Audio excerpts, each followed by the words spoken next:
you talk about innovators, the biggest innovation in our project was our client, Michael Jordan, right? I mean, he's been innovating on the basketball court. He was innovative with his shoes. He was innovative in every single thing that he touched. He was a super innovator. So right away, just with that, we had to be innovative as, what we were doing and what we were up to with the Clubhouse. As far as the design, something that he was very, very much in touch with is that he really wanted to make sure that you almost felt like you never left the golf course. If you look at the design, it's this, sweeping building, and it sort of tries to absorb the golf course. It's right on the ninth hole. You feel like you're on course. You're actually on the playing the golf course. Wide open, extremely high ceilings. None of this stuffy enclosed space. So it's really more of letting the golf flow into the clubhouse, and really just make that interaction between clubhouse and golf course as intimate as we could possibly could. And that was all him pushing for that idea. When I wrote Not About Golf, I was excited to include insights from Igor Reyes, the visionary architect behind one of the most talked about clubhouses in the world, Michael Jordan's Grove XXIII. Igor isn't a golfer, and that's exactly why his approach stood out. He helped reimagine the traditional golf clubhouse, turning it into a sleek, laid-back hangout that reflects Jordan's style, bold, unconventional, and all about breaking the rules. In the latest episode of my Innovator Series, we dive deeper with Igor and explore how innovators like him are changing the golf experience for Michael Jordan and the rest of us. Let's get into it. Hi there, it's Mike Berland from Not About Golf, and I'm joined with Igor Reyes to talk about some innovative design that's happening in clubhouses. As part of the Innovator Series, I really wanted to talk about all the different elements that go into golf. And we've talked to course designers, and we've talked to players, and we've talked to fashion, but really the clubhouse is the center of a golf experience. And Igor, I wanted to talk about some of the work that you've done. And when Michael Jordan came to you and said he wanted to design a clubhouse for Grove XXIII, what was that like? Oh, Mike, first of all, thank you for having me. I have to tell you the truth. For a second, we didn't believe it was actually a project that was coming into our office. We were saying, is this for real? Is this guy for real? But we finally showed up and met with them.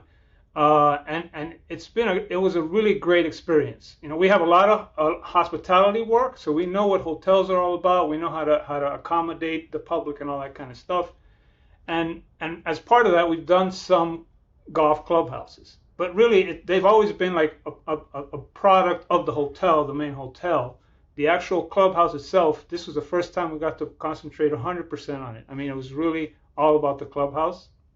And you talk about innovators, the biggest innovation in our project was our client, Michael Jordan, right? He's been innovating on the basketball court. He was innovative with his shoes. He was innovative in every single thing that he touched. He was a super innovator.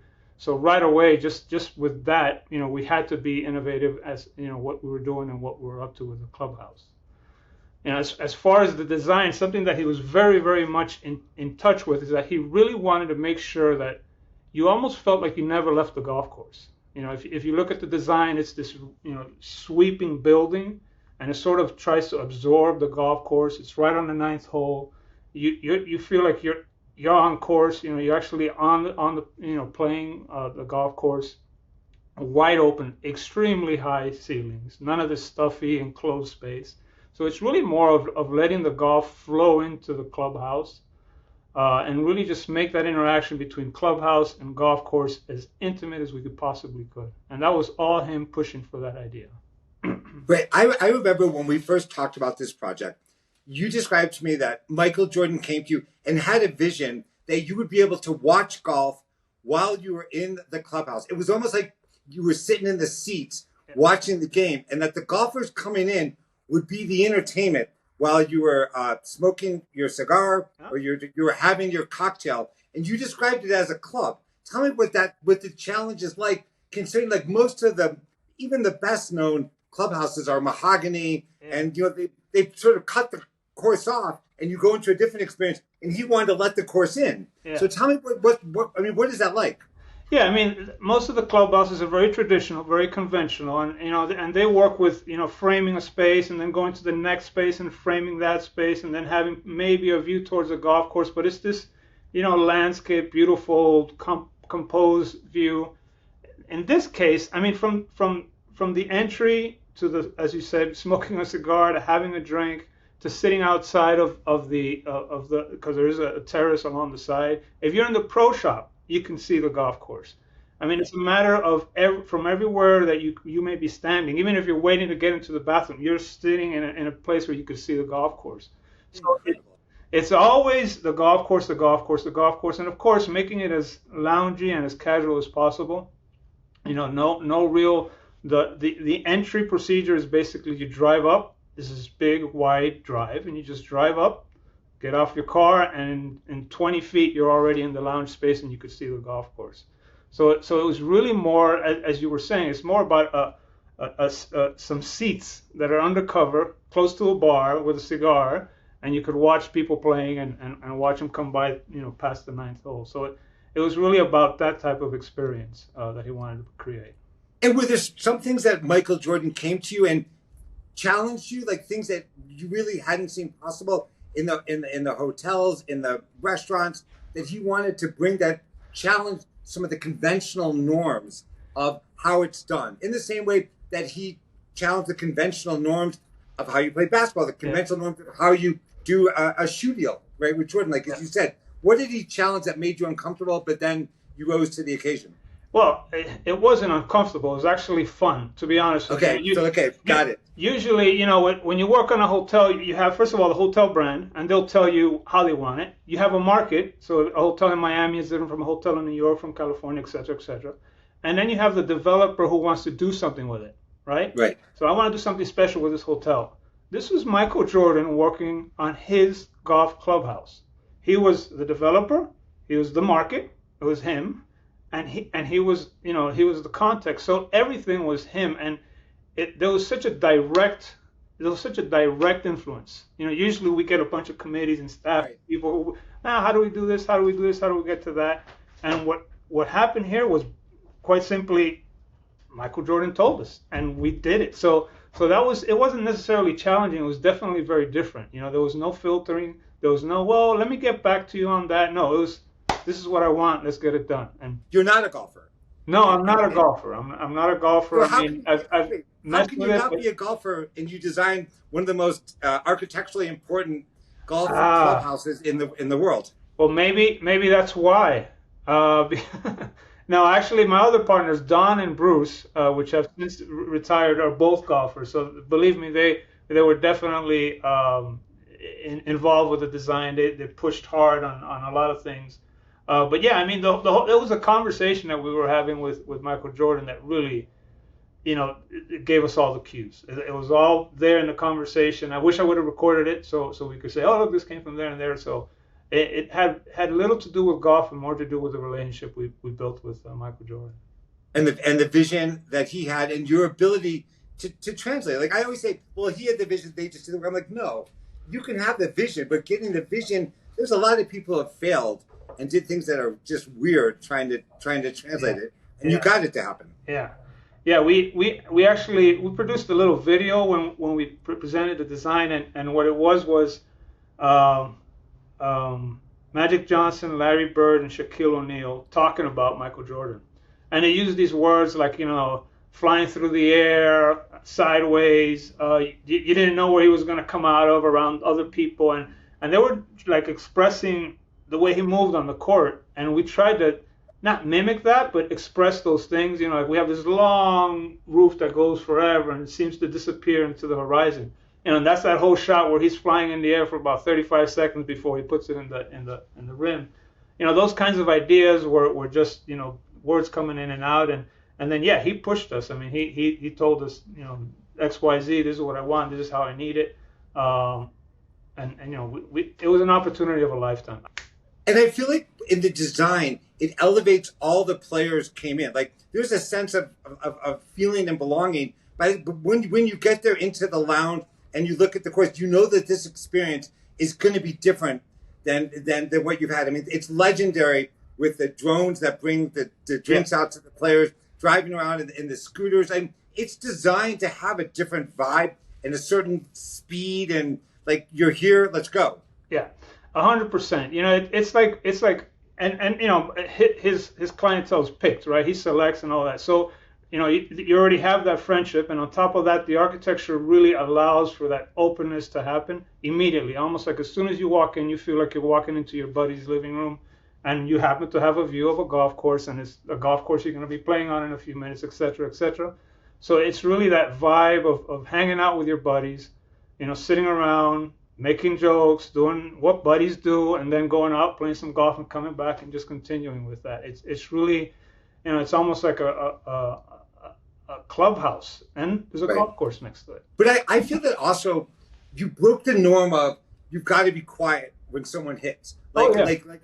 like you know, these things that, you know, serenity, I don't feel exist there. Like, it's I don't even know what the opposite of serenity is, but it seems like that's where you were going. Yeah, it's less. So if we break down the formality of the process, you know, make it less formal, make it more playful. You're playing golf, you know, you could go out there in shorts, you could smoke while you're, you know, put your cigar on the golf cart while you're actually playing.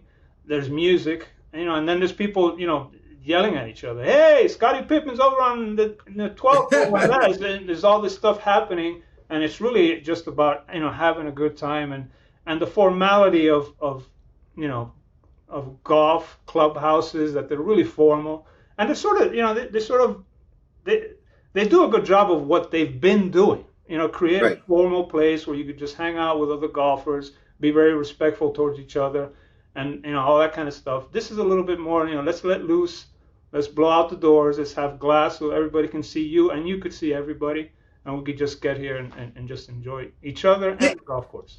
And I wonder, since then, do you feel golf changing? Like, I feel a little bit of it is opening up. Like, the walls, literally and figuratively, are coming down. The exposure. Have you seen that now? You know, talking about the future, are clients coming to you and with a different design, or no? This was a one-off. It's still pretty traditional. No, they have been coming to us, and what they'll do is they'll ask us for two ideas. You know, they'll say, can you give us the conventional, traditional idea, and then give us some of what you did over there with Michael Jordan. So, Right. You know, and they like to see it, and they taste it, and sometimes they push for it. Sometimes they'll say, let's explore this a little bit further, a little bit harder. But it was never as free, and it shows, right? It was never as free and as liberated as with him, because, as I said, he was like everybody. He didn't have to, let me get this idea past my people to tell you whether we're going to do it. He just did it. So that was very liberating, and you know, these quirkier ideas that maybe would have gotten shot down by some committee somewhere weren't getting shot down. They were getting built. Because if we look at what the demographics that are changing in golf, more women golfers than ever, more Gen Z than ever. It seems like there's some generational change that's happening post-pandemic, and I wonder if we're starting to experience that even in the resorts. There's more people that are traveling to play golf. It's part of the resort experience. It's not just golfers, non-golfers. Everybody's a golfer of some form. What are you seeing in sort of your hotel and your other clients? That's a great question. I mean, I'll be honest with you. There's a lot of new things happening everywhere, and you know, this for the golf course clubhouse is obviously an example of that. In our other hospitality work, we have come across some new blends of spaces, right? You know, the stuffiness of separating things has sort of broken down in a big time with hotels. You know, people have, well, you could feel it. Tell me about it. Yeah, you walk into a lobby of a hotel, you feel like you're walking into a coffee shop, and you know, some guy will walk up behind you and tell you, "Can I help you?" And he happens to be the guy that's going to check you in. Like, there's this mixture of you know, breaking down some barriers, you know, not having, you know, people on the other side of a desk just sort of coming up to you, that kind of thing. So that is sort of it's present in this clubhouse, because we're breaking down some of the stuff. You go ahead, walk around behind the bar and get your cigar, you know, pick it out, you know, you smell it, do all you want to do with it, and you know, you're at home, you know, enjoy yourself. Yeah, no, I see like I laugh watching the White Lotus series of expectations changing of what a resort experience can be. Yeah. And I know that golf is increasingly part of it as a destination. If people spend some time, and so I'm wondering like if all of the architecture is changing and all the interactive spaces that are more exposed, particularly in warmer spots. Yeah, in general, hospitality has come a long way from where it used to be. You know, we we're kind of proud that we've been around for 50 years doing hotels, but then some of our hotels from 50 years ago have this big Hilton sign on the top of the building, right? Right. Big red letters. You know, nowadays you walk into a building and you don't even realize what brand it is until you walk in the door and there's a little plaque that says Edition South Beach. Until you feel it though, right? You feel what brand you are. You don't have to have a big sign that tells you what brand you are. I'm really interested in the intersection, like, Yeah. because there's got to be, like, if Michael Jordan gets his space because he saw what you did at the Ritz and he liked your lounge, Yeah. and then he puts two and two together and says, "Design my clubhouse," Yeah. right? Yeah. And so now, like, okay, they see you've done this really interesting clubhouse, but you've got this experience, and they see you do this, and I'm wondering where all the lines are crossing, and where people are getting ideas from, because they're all not copying the same, boring, Tudor. I don't even know. I have no architecture phrases, Yeah. but these boring clubhouses that are all look the same and have mahogany locker rooms and Yeah. formal dining room. And so, like, okay, what's happening in the hospitality world? Because it all seems opened up. Yeah, so actually, there's a great story. Like when we presented to Michael Jordan, we actually presented to him, in his kitchen. There's a big table, and we walked into his house, and we presented to him, and his wife was there, and the first meeting was about us. What work have we done? And we showed him the W Hotel on South Beach. And Right. she immediately smiled and she said, "That's my favorite hotel in South." I just said my favorite hotel too. I'm thinking I know who to go to get a room now because it's always sold out. Yeah. Okay, good. So that immediately gave us, a leg up. We were designers of a good hotel. And Great and hotel. speaking of the W Hotel, like that particular brand, they were very intentional in making every single one different. In fact, there was a time where they wouldn't use the same architect twice because they wanted to Right. make sure that the hotels were absolutely unique and they belonged to the city that they were in, right? Right. Like if you were in San Francisco, no, W Hotel in San Francisco is the McDaddy of all W hotels. No, Union Station in New York is the best. Yeah, I was gonna say, like, we like that one too. Right. It is actually like competition as to who has the nicer, the cooler W hotel, and that sort of little.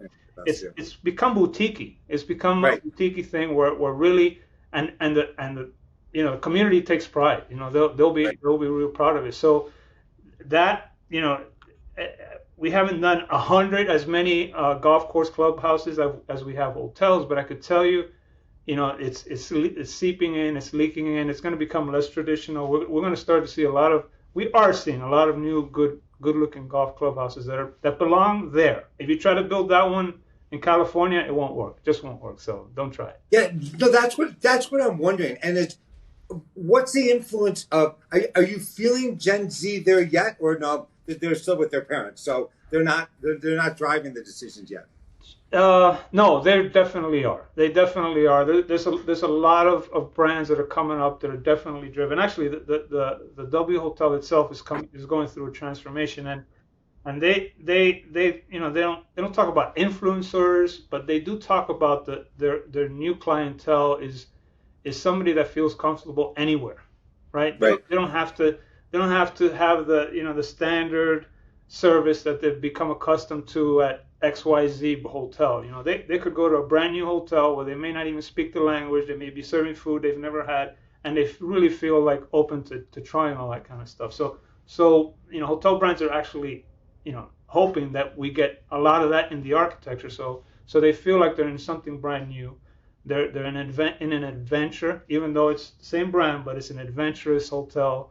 So they want to feel like they're up to something new. It's the whole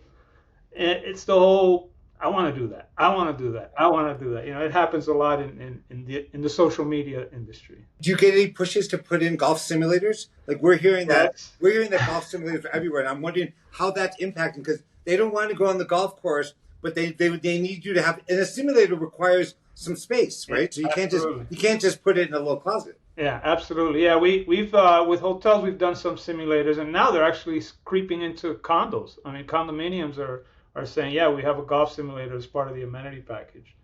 But yeah, we did actually one of the first ones in Miami at Met 2. It also had an office building, so it had the office, working person that could come across and use it. Do you know why? Like, because a golf simulator to me seems like it takes up a lot of space, right? You need to have at least 9.5, 10-foot ceilings. You need to have, I don't know, 25 feet, but they're making space for it. So it signals to me that there's some demand for golf. Like, they're not building, your clients don't build space to go to waste. No. Like, they're designed. So where's that drive coming from? It's basically, especially in Florida, we have a golf, a golf course, everywhere in Florida. But yeah, it's basically, I think it has to do with the context where you're in. Right. I could tell you that the one that we did here in downtown Miami, right in downtown, also had a basketball court. So it's not just golf; it's basketball. They had a basketball court, and actually they did this a LeBron James commercial where they recorded it in the court of this hotel. So they were going all out with activities that they could do in the hotel. And to keep them on the campus, keep them in the dimensions. Yeah, absolutely. If you're gonna order a drink, we'll serve you a drink. Play on our golf simulator. Yeah, right. So and do people do the golf simulator alone? Or do you pretty much, are they practicing or are they playing with friends having a drink? What I've experienced is they're playing, they're having a drink, they're just having fun. I don't know how much of a practice that could be. You are indoors, you are in air conditioning. The conditions are definitely not out on the green walking, across the field to get. So I imagine, that you could do a little bit of practicing, but I think for the most part that I've seen and experienced, it's mostly been entertainment and just having a good time with your friends and your golf buddies that might want to just show up and have a drink. We interviewed the CEO of TrackMan, which is the device that they use. What if I told you they track 3 billion shots a year worldwide, and those all go back to a central computer. Next year they're projecting 4.5 billion. So that's 4.5 billion shots inside on TrackMan devices worldwide. So I mean that desire is there, and I think it's interesting to me. Like, now connecting a few dots, one of the biggest trends we're seeing is urban centers building locations that only have indoor simulators, right? And with the drinks and with the design, and I think it comes full circle to the design that you're talking about at Grove XXIII. That brings the course inside. Yeah. And in those areas, if you're going to be in downtown New York or at Grand Central, there's a place called Five Iron where it has simulators set up, 30 simulators, full bar, full restaurant, and that's where they're playing golf. Hey, if it works, let me know and I'll build one for you. And golf seems like they build these golf clubhouses that are built for tradition, and yet it's the tradition that makes them feel dated and old-fashioned, and so I'm wondering, like, where does tradition meet modernity, and as you have generational change? Well, I think with Grove XXIII we're going to be lucky because tradition is something that people feel safe when they see something they've seen 100 times, right? And it may not be exciting, it may not be cool, but it's safe. So you're more likely to just feel comfortable and enjoy it.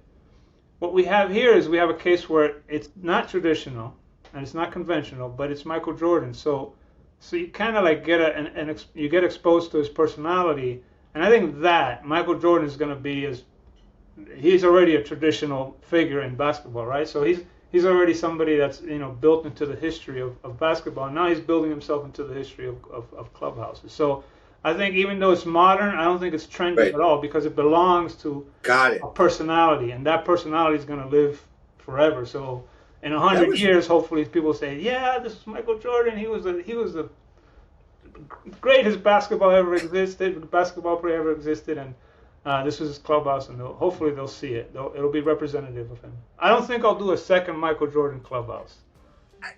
Until he asks you. Until he asks you, All right. and then I want to see you say So, no. let me say that again. I don't think I'll do a second, first Michael Jordan Clubhouse.